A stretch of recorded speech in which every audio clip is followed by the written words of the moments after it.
Today we're working on hike 29 of 52. Going to try to get into Shellrock Lake today. It's a lake whose trail junction Nicole and I encountered about a month ago when we did the Dumbbell Lake loop.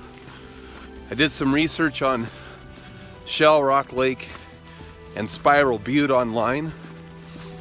It looks like most people who try to get into Shellrock Lake are using the Sand Ridge Trailhead. I looked the maps over pretty carefully and I decided to go into Shellrock Lake using the Cramer Lake Trailhead at Dog Lake. I think to get into both Shellrock Lake and Spiral Butte that the Cramer Lake Trailhead is going to be a better route. I think there might be a little more distance involved, but it looks like the elevation gain could be up to 1,000 feet less by trying this route instead of the typical sand ridge route that you see in the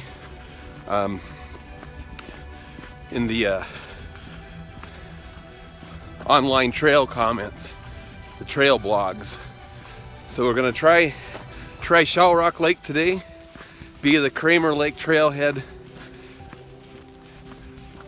Whether or not we're going to be able to accomplish this today is going to depend a little bit on how much snow there is. Doesn't look like there's that much, so it should be doable. See you on up the trail.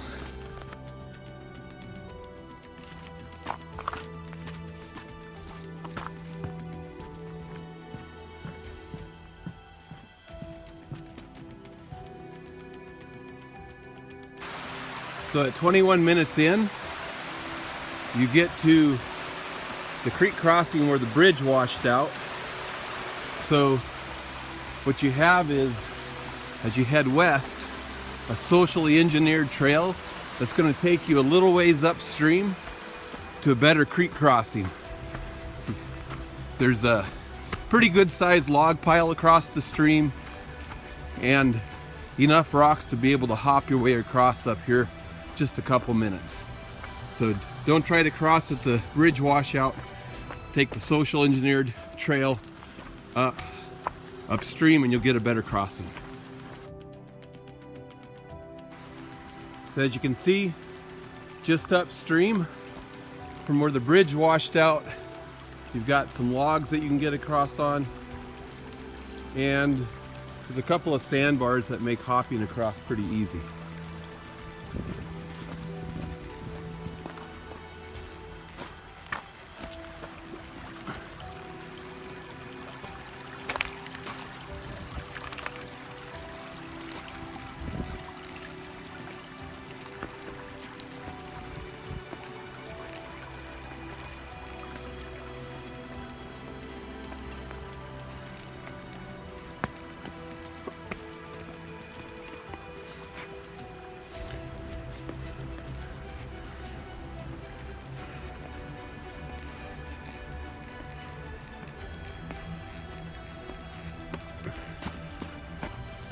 And then up the hill and reconnect with the old trail.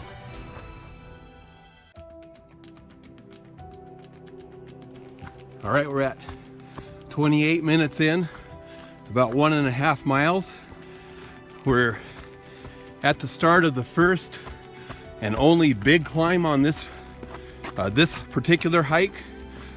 So I'll check in at the top of the climb so that you have an idea of how long it takes to make the climb. Gonna gain about 1,000 feet here, I think, but the elevation gain is pretty moderate in the sense that the trail's been engineered nicely to slope upwards at a very mild, or in a very mild manner. So it's not as bad as it looks like it's going to be when you look on the maps.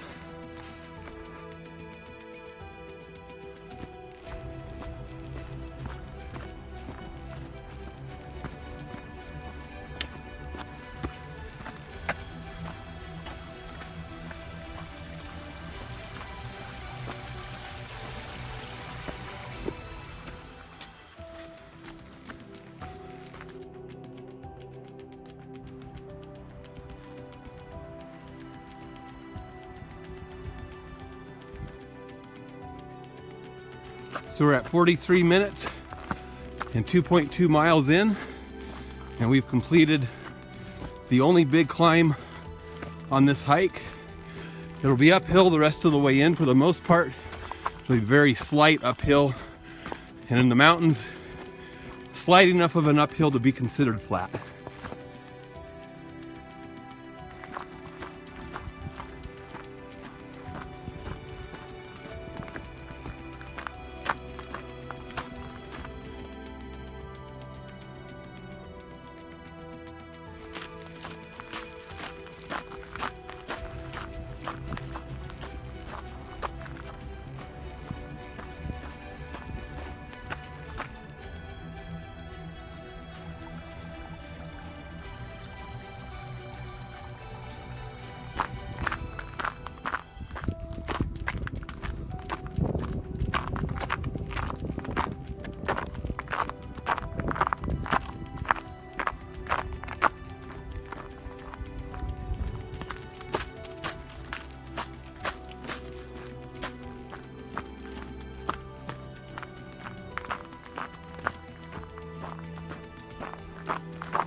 So an hour, 5 minutes in, 3.5 miles.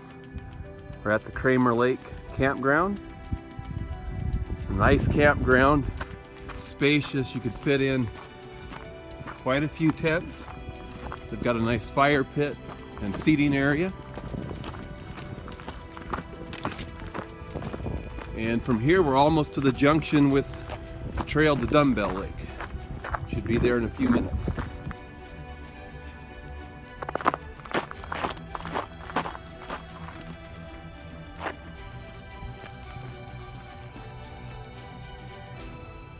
So we're arriving at Trail Junction, just a little bit past Cramer Lake. If you hang a left here, you're gonna head to Dumbbell Lake. So it's left that way. We're gonna stay on the Cramer Lake Trail until we hit the junction with the Shellrock Lake Trail. I would suspect that we'll be there in about 20 minutes. So when Nicole and I came through here about a month ago, this was completely dry with no water running. And now it's going to be a rock hop.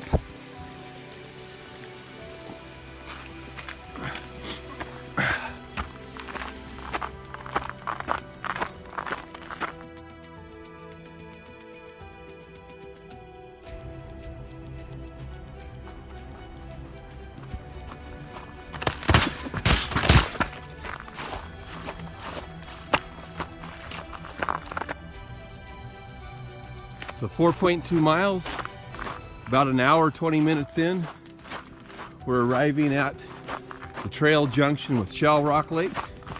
Got the sign for it right up here.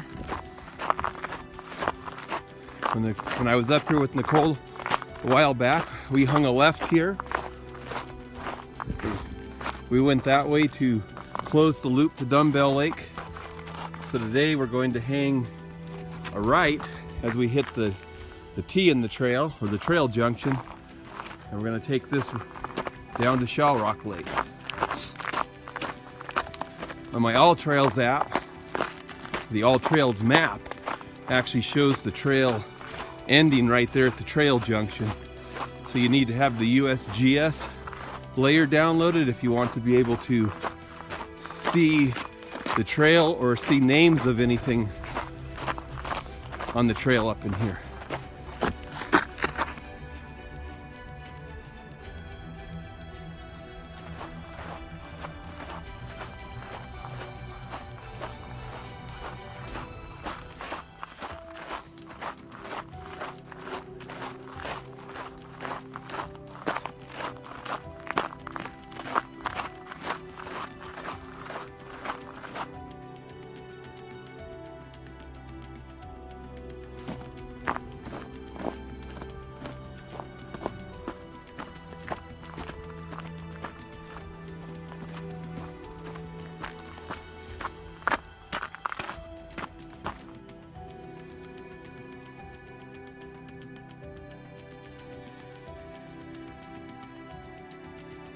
So we're at Shellrock Lake. It's a little over 5 miles in, about an hour, 40 minutes. Got about 3 hours of daylight. And I want to budget myself about 2 hours to get out, so I'm not going to linger. I'm going to get myself out of here. So I'm still at Shellrock Lake, headed south on the trail. I'm going to turn around here in a minute to get out. Just wanted you to see what the campsite looked like. Got a little fire pit over there. Fairly large camp area here, right above the lake. Looks pretty nice. It'd actually be a fun spot to camp. Online reviews that I saw indicated there are fish in here. I've never fished in here. I've never been here before. You can see it's a nice spot. Looks like it'd be easy to hike around it. Lots of shore fishing spots. That's always nice. And you don't have to try to cast through reeds and other weeds. From here, if I were to continue on, I would get to the fork that provides a trail up to the top of Spiral Butte. I'm not going to do it this year. I'm going to save that for next August. I think I have about 3 hours of daylight, and I would use up all of my daylight if I tried to do Spiral Butte today. So I'm going to go ahead and egress. I want to budget myself at least 2 hours to leave. I think it would cost me another 2 hours to do Spiral Butte and back out to this spot. I'm not certain though, haven't done it before. But again, I'll save that for next year. I think this is going to be an easier route into Spiral Butte than the Sand Ridge Trailhead that is the indicated route online. At 5 miles into Shellrock Lake, with the elevation gain that I had getting in here, it was an easy hike, and I think might even be a mile shorter than the Sand Ridge approach that I saw online. I'll try to post the mileage when I get back home. I'll try to look at some of the trip reports. It's nice up here. A few elk tracks, but not much other than that. I think most things are battened down for the winter at this point. All right, I need to get out of here.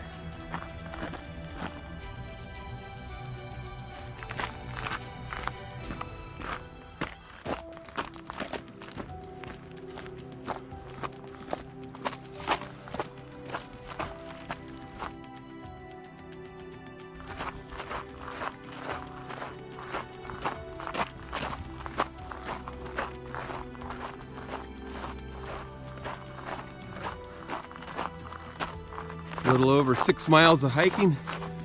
I'm arriving back at the trail junction for Cramer Lake. So when I get there, I need to hang a left. If I don't, I'm going to wind up at Dumbbell Lake. It's going to add some extra time onto the hike. And again, with daylight coming, or darkness coming so early this time of year, you kind of have to budget your hours pretty carefully. So to the left to get out of here. Straight on would be the Dumbbell Lake loop.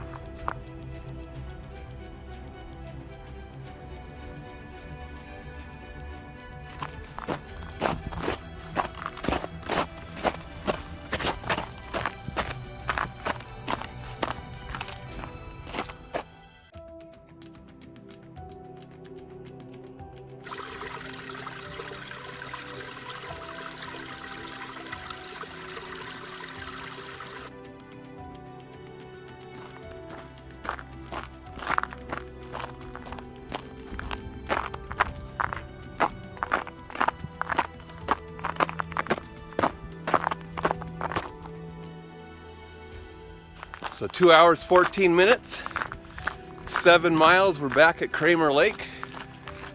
The hiking conditions today have been excellent, although supposedly there's snow coming in this next week, so this may be the last mountain hike of the year that doesn't involve cross-country skis or snowshoes. Other than that, it's been great hiking so far. A little bit more tiring than usual because there's some crunchy snow to go through. trail has frozen puddles that slow you down a little bit, but overall a great day so far.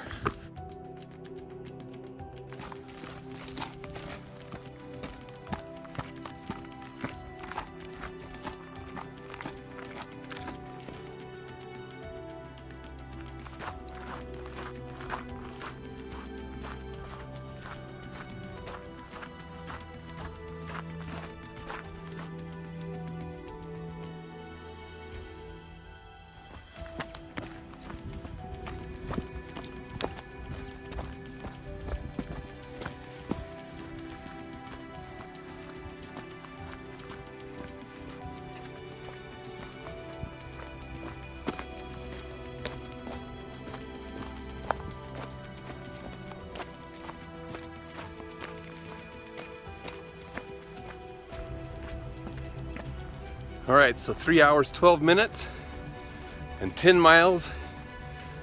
We're almost back to the trailhead. So I'm gonna go ahead and call hike 29 of 52 in the bag. Again, I took this hike today from the Cramer Lake trailhead at Dog Lake, which isn't the recommended route when you search online for Shellrock Lake. I think it's the better route. I think there's less elevation gain and actually less distance than using the Sand Ridge approach. You can, if you're using the All Trails Pro app, which is what I was using to navigate today, just save, press the heart or save the Dumbbell Lake Loop hike into your favorites, because the base map for the Dumbbell Lake hike can be used for Shellrock Lake. They're proximal enough to where the Dumbbell Lake Loop map completely contains the Shellrock Lake hike. The caveat with the All Trails base layer map, because when you save a hike, if you have the Pro version, you can download map layers. The All Trails map layer in the Tumac Basin doesn't have all of the lakes, and even the lakes that it does have, it doesn't always have the lake names. It's also missing a lot of the trails. So for example, Shellrock Lake is on the All Trails base map, but it doesn't have a name. Also, the Shellrock Lake Trail itself is missing off of the All Trails base map. So what you need to do is favorite or save the Dumbbell Lake Loop hike, and then make sure when you download map layers, choose to download the USGS base layer map. That map contains all of the lakes, all of the lake names, all of the trails, all of the trail names. So in terms of navigating, it's a much better map layer to have than the All Trails base map layer. And that's the one that I used today to overlay my tracks on. Again, I think this was a hike that's worth it. It's only about an hour drive or less out of Yakima. Modest elevation gain. Lots of backpacking and camping opportunities in the summer if you were interested. A lot of lakes that are within an hour and a half, 2 hours hiking distance of the trailhead that have nice, good sized campgrounds, established fire rings, and most of the lakes, when I was researching them, seem to have fish in them. So if that's something you enjoy, that's an opportunity that is there for you. Again, hike 29 of 52 is officially in the bag.